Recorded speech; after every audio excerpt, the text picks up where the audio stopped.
esta oportunidad voy a explicar la solución de este ejercicio que nos dice una figura, tenemos los ejes y las distancias, nos pide determinar los momentos de inercia de esta figura, para lo cual tenemos que aplicar lo siguiente, el teorema de ejes paralelos, que consiste en dos casos.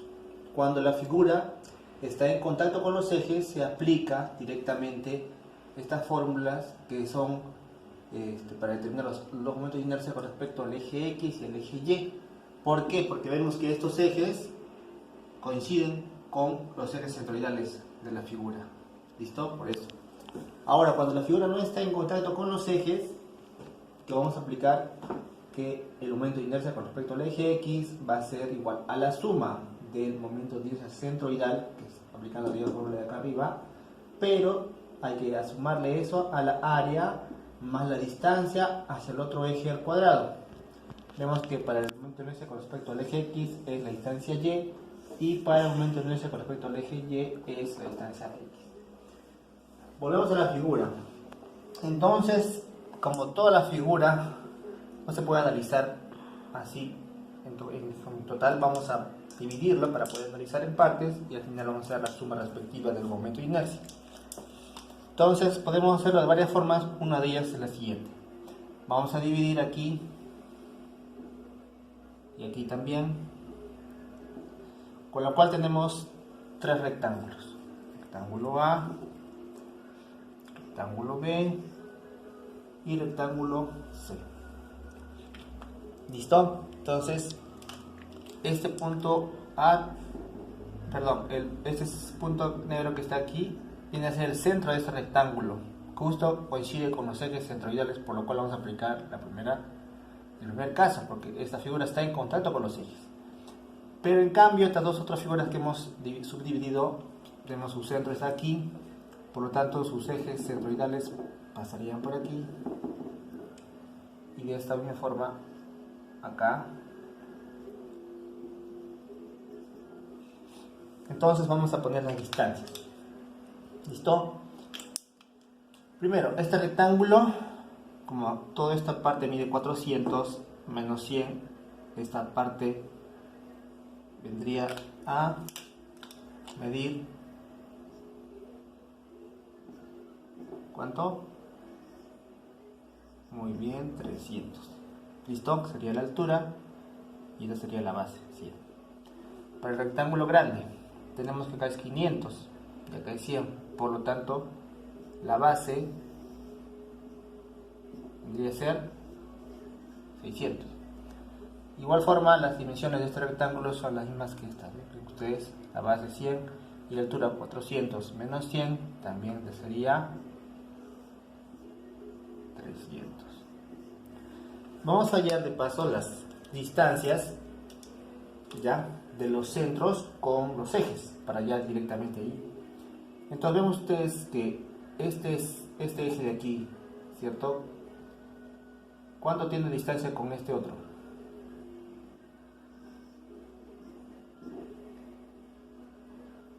A ver, ven ustedes, justo está en el centro. Como este es 300, sería 150.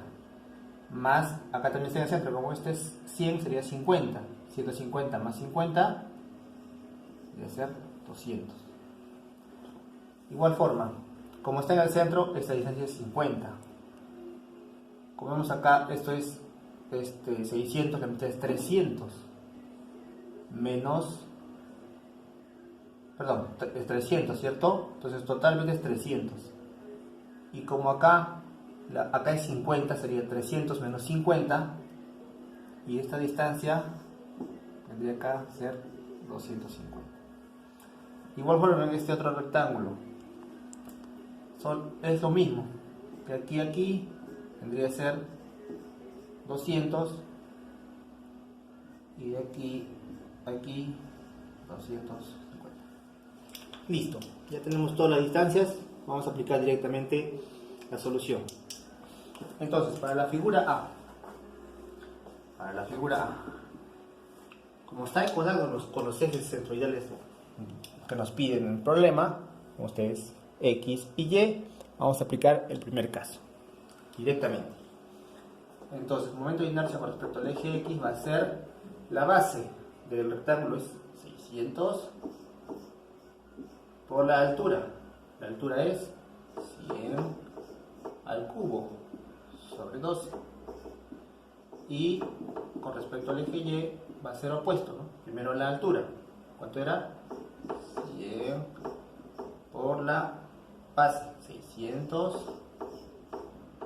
al cubo sobre 12.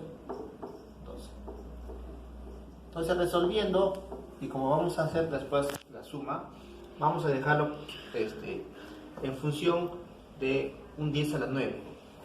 Entonces esto sale 0,05 por 10 a la 9. Y aquí nos sale 1,80 por 10 a la 9. Listo, lo dejamos ahí. Ahora, en los casos de la figura B y C, tenemos que aplicar el segundo caso, porque estas dos figuras, vemos, no están en contacto directo con los ejes, sino tienen una cierta distancia a estos ejes que nos dan el problema, nos están viendo, ¿cierto? Con respecto a estos ejes, queremos saber el momento de inercia. Por lo tanto, son iguales, vamos a hacer solamente un cálculo y al final vamos a duplicar. A ver, ¿cómo sería? El momento de inercia con respecto al eje X va a ser esta misma operación, que sería en este caso base. ¿Cuál es la base acá? 100. Altura, ¿cuánto es la altura? 300 sobre 12. Pero hay que sumarle más el área de este rectángulo. ¿Cuál sería? Base por altura, 100 por 300.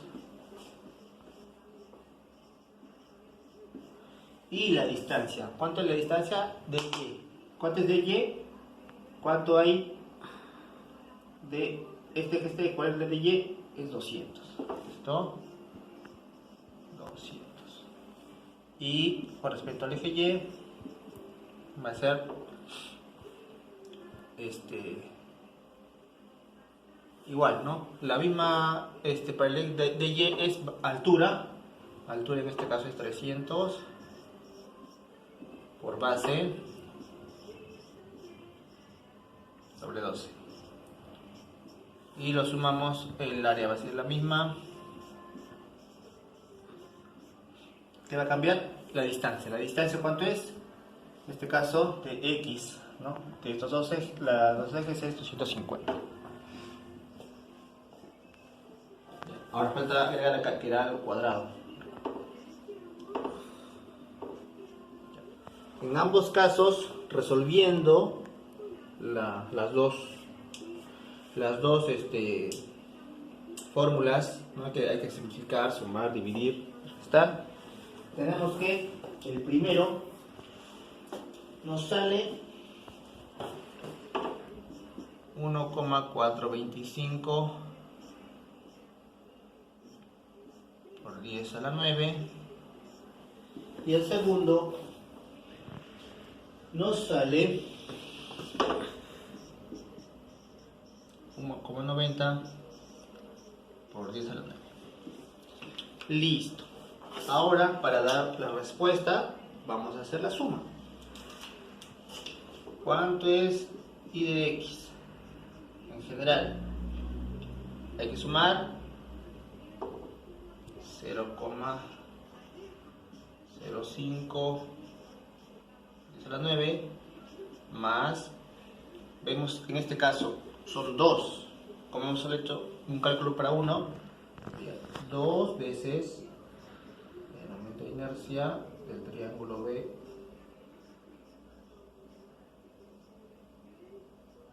y con respecto al eje Y, igual forma.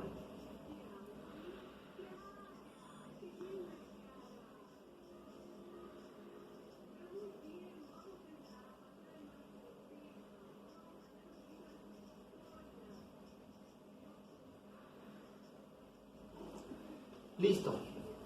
Al sumar, nos va a dar como respuesta final IX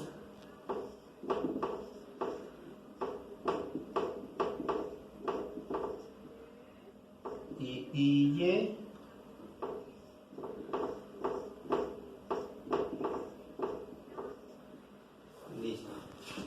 Con eso tenemos la solución.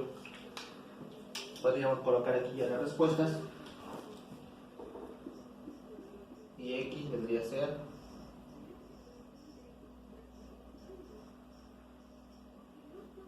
Y.